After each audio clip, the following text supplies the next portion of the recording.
y'all, welcome to this week's Therapy Thursday video. And I know y'all have seen the title, and it is pretty morbid, I would say, definitely compared to what people would traditionally connect to a Christian who's doing relatively well to talk about. And I use relatively well very loosely in comparison to where I was a year ago. I have thought about this multiple times. Mostly when I was having depressive episodes, I would think about, what's the point? Who would even notice if I died? Who would care? All of those type of things. And I'm not having a depressive episode in a severe way right now. So that is not where I am with this now. But the fact that it's still constantly on my mind is just something I just wanted to talk about. And some other people might be feeling away, especially when we hear about someone's death, specifically a celebrity, just because everybody is finding out about it all the time, whereas personal deaths aren't, everybody's not hearing it like that. So I hope that makes sense. I know what I'm talking about. I know what I'm talking about, but I don't know if I'm explaining it well. But there is a flood of encouraging things being said about the person. And of course, at a funeral, great things are said about the person for the most part. The funerals that I've been to and the funerals that I've heard about, great things are said about the person. And I hope and would hope that those things were said to that person while they were alive as well. And I see things on social media sometimes where people say, give flowers to people while they're alive, not just, beside their grave when they're dead and stuff like that. So between all of that happening and then between me not being severely depressed right now in this season and those thoughts still crossing my mind as far as who would notice, who would care, I just have begun thinking about it, praying about it, and kind of trying to get my mind together on what I feel about it now that I'm not suicidal, not having suicidal ideation, but that I'm just thinking about it.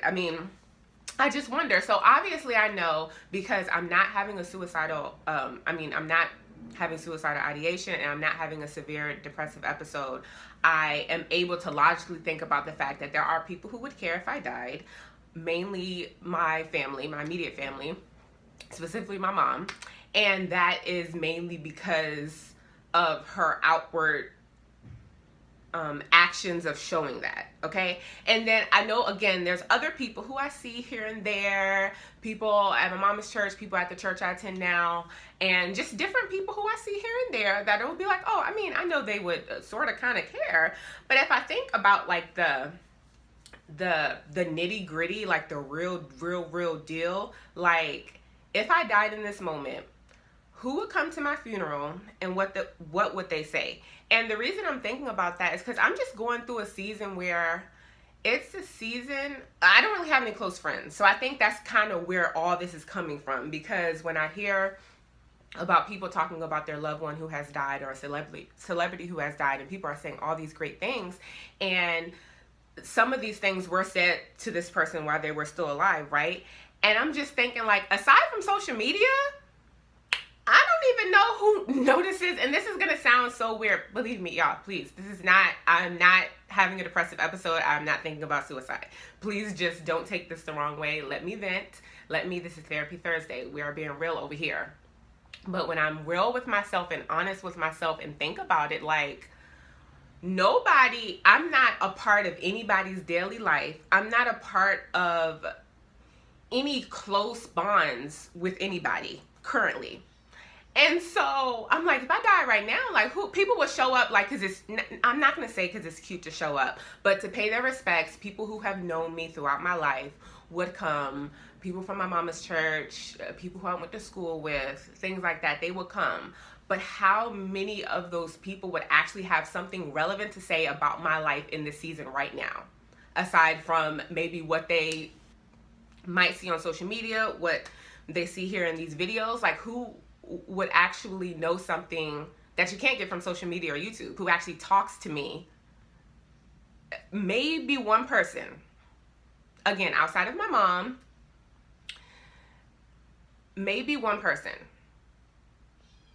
And I say that with a huge stretch because I talk to them here and there. So maybe one person would actually know. And then maybe one other person sort of.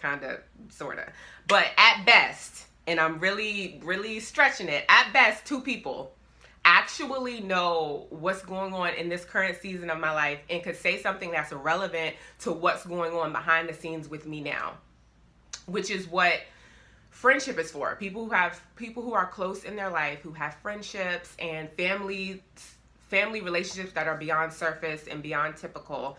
These are the bonds that are meaningful. And I just don't have those right now. And so I'm just trying to think about what that feels like, what that means, because I'm going to go back to, I don't know if I finished my thought earlier with saying like I'm not a part of someone's daily life or like who would notice, because I have a therapist and I see her every week. So if I don't show up to therapy, she would notice, but it would be after a week. And then I have a case manager who we meet bi-weekly. Again, she would eventually notice after a week. Even me and my mom don't talk every day. And so she would only notice like after a while. There's not really anybody who, like, if I just died, freak accident or something, and nobody was around, nobody was able to contact, my next of kin or contact anybody, nobody would know. I live alone. Nobody would know. I have a job now, of course, and they would notice immediately if it was a weekday, only because I didn't show up to work, and they would probably like call, like, what's going on, but they wouldn't necessarily think anything of it. I'm new at the job. They might just think, okay, I guess she's not showing up today, even though I've showed up every day early. But you know what I mean. Basically, my case manager, my therapist, and the people at work, it's a money situation in some way. So these aren't people that I'm bonded to outside of there being some type of contract agreement, they're getting paid or I'm working for them type of thing. Outside of that, who would know? And I'm trying to figure out how I feel about that, because of course God would know, obviously. And so we're not forgetting that. We're not forgetting that God knows any and everything. But me trying to figure that out within myself and trying to figure out what that means is kind of, I don't know. And it's actually pulled me away from social media a little bit. I haven't posted on social media this week. And part of that has to do with a change in something that I'm still handling. And social media can just be really fake and really surface, and it's just making me feel some type of way. Specifically because when I was in the hospital at NIH last year, and I became public with that on social media, at the beginning everybody was giving me words of encouragement and checking in on me and all of that. And then, a couple weeks later, it's back to crickets. And so it's just kind of like, I just wish something different. I don't know how to even put it on words. It's like if I go on Facebook right now and post a written version of this video, people will comment, people will respond, people might even inbox me. People are going to say the typical cliche things and all of that, but that isn't what I want. I want genuine bonds with people. And dealing with major depressive disorder for the last 15 years, I have been in and out of close bonded relationships with people, and I have isolated myself so much that I've lost some of those. And here now recently I have tried to rekindle some of those bonds, and that has not gone well.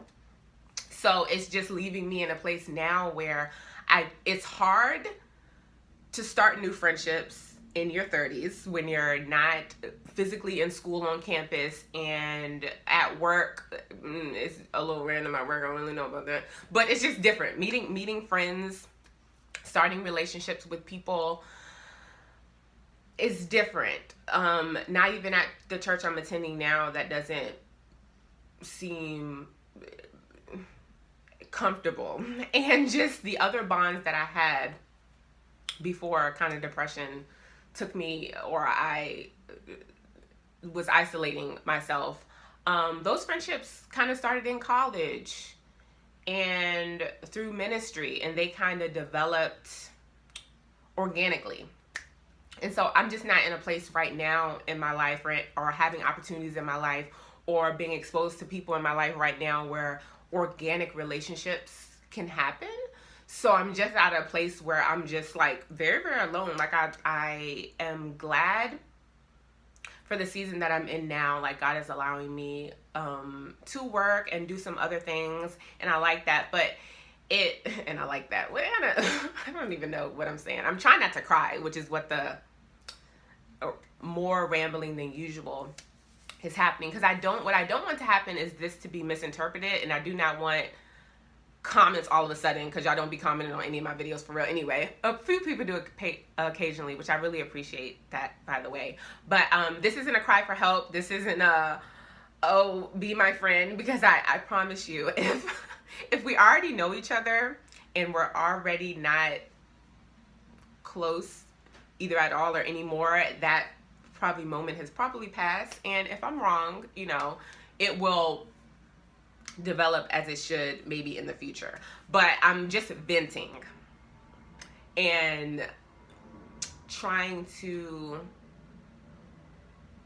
share a side of me that I haven't talked about on here. And I think that maybe I'm not the only one dealing with this, especially with the idea of starting new friendships as an adult in your 30s. I think that a lot of people kind of deal with that in their own way, especially, you know, just with new friendships. Maintaining old friendships is one thing, but starting new friendships is another ordeal. And having no real old friendships and not being able to really start new friendships, it's just different. And I'm specifically talking about female relationships. So yeah, that's just what was on my heart today, y'all. So I just wonder, there's nothing nobody can tell me. There's no comment, there's no inbox, there's no nothing that someone can tell me, oh, I would show up to your funeral and say this. Like, no, you know, I don't even know. Y'all, this is just a rant.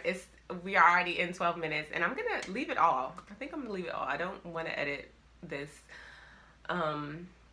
just because this is just like, I don't know, kind of like a video diary entry of some sorts. And I just wanted to open up the conversation about that here on my channel, and I may be checking in about that. I've been praying about friendships and praying about my heart being open to it, because I will say that my heart has hardened to friendships because of how my old bonds have been broken, and how I feel people have said certain things and have not followed through with it. And I think that has caused me to not be open to getting close either again with those people or starting new relationships, because I am a bit jaded with female relationships specifically, males too, but that's a whole nother story. I don't know that I'm ever going to talk about intimate relationships here on my channel, because it's a whole nother ball game. But as far as friendships with females, or with males that I'm not dating, that is just something that I am just very jaded by. I'm cold to, and I don't know, I'm not a fan of it. But I also still wonder what my life would be like if I had more bonds with people than I do now. So I'm kind of in between. But anyways, that's all for now, because this is already getting long, which I don't mind, but I just am done talking about it right now. So thank you all so much for watching, and come back for Sunday's video. And remember to love always. Bye. I am yours and you are mine.